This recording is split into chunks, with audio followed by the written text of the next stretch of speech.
By creating a peer-to-peer, real-time connected WebSocket server, we can support multiple contributors to our blockchain application.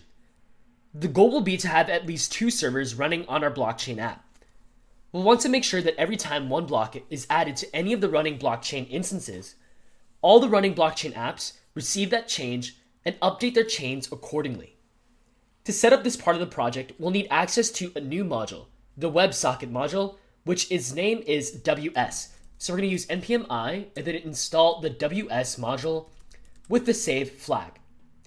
All right, great. As that's installing in the background, let's head to our code editor now. And then we're going to create a new file within the app directory called p2p server.js. So that's p-server.js. In this file, we'll create a class called p2p server, which is short for peer-to-peer server. To start up this file, we'll need access to the WebSocket module by requiring WS. So let's make a WebSocket constant and then set it equal to the result of requiring the WS module.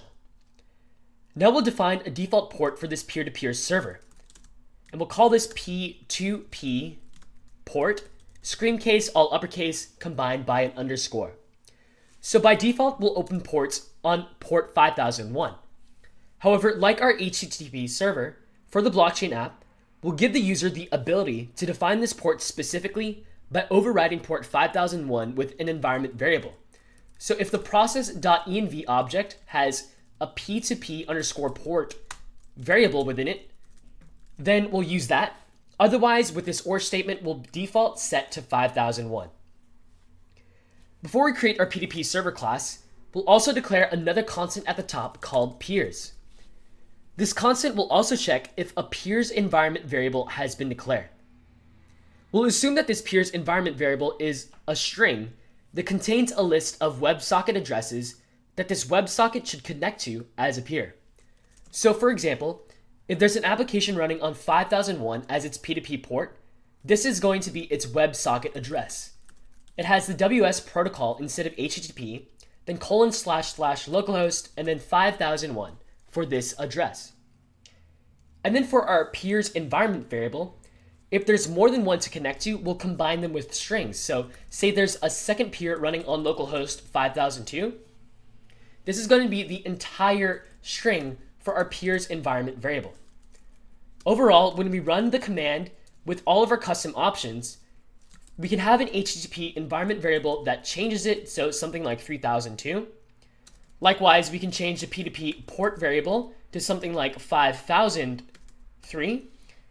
And then overall, we can have our peers variable over here, which is a string with all of our addresses loaded in, separated by a comma, and then we specify npm run dev, and then this is an instance of the application that will actually connect to some peers on our system, and then we'll actually run this command later to explore the class that we'll create.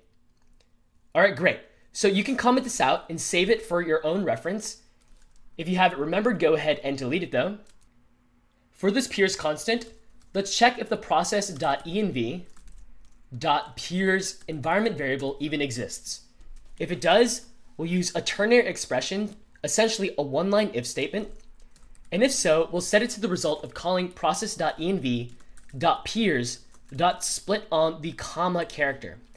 And what this will do, it'll return back an array of all of those WebSocket addresses displayed earlier within one array, and those addresses as the elements. All right, if the peers environment variable isn't present, then we'll set it to an empty array. Overall, the ternary expression will check that the peers environment variable is present. If so, it splits up the peers environment variable into an array containing those specified WebSocket addresses. Otherwise, if it's false, it sets it to an empty array. All right, now we're ready to declare our P2P server class. So let's make a class called P2P server, and notice that the first P is uppercase. And then let's add our constructor. The constructor will take one piece of data as input, which is a blockchain object. We want to give each P2P server a blockchain, so that way they can share their individual chain objects with each other. As such, let's attach a blockchain object to this class and set it to the given blockchain input. Likewise, we'll also create an array called sockets.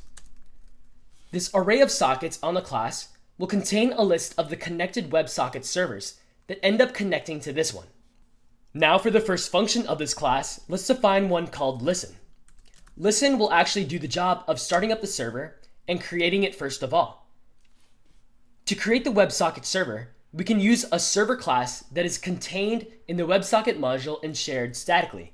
So let's make a server constant and then setting it equal to a new WebSocket.server. And notice that this S is capitalized for server. And notice that it's statically used as well. For this class, we need to provide some options, and we do so by passing in an object containing those options. For our WebSocket server, we have one option, and that is the port that the WebSocket server should run on.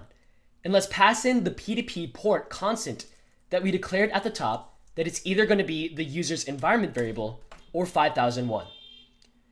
Now that we have this server created, let's also set up an event listener through a function on the server object called on.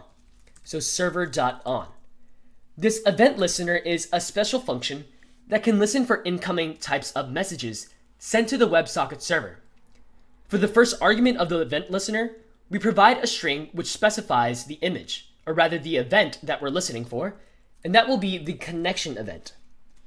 By listening for connection events, we can fire specific code whenever a new socket connects to this server. In order to interact with that socket, we're given a callback function, which as its parameter is the one socket object that is created as the result of this connection.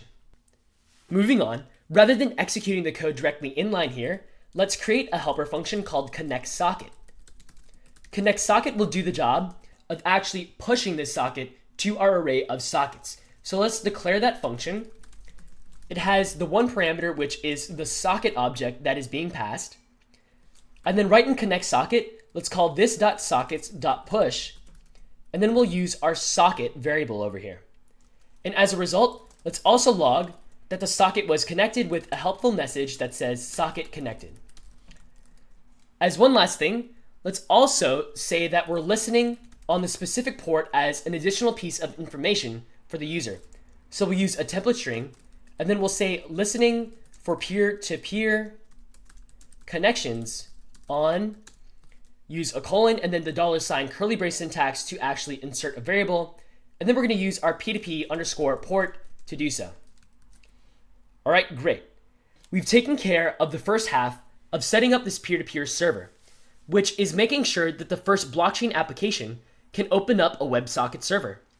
Let's get to the second half now, which handles those blockchain applications which want to connect to an already running application as peers.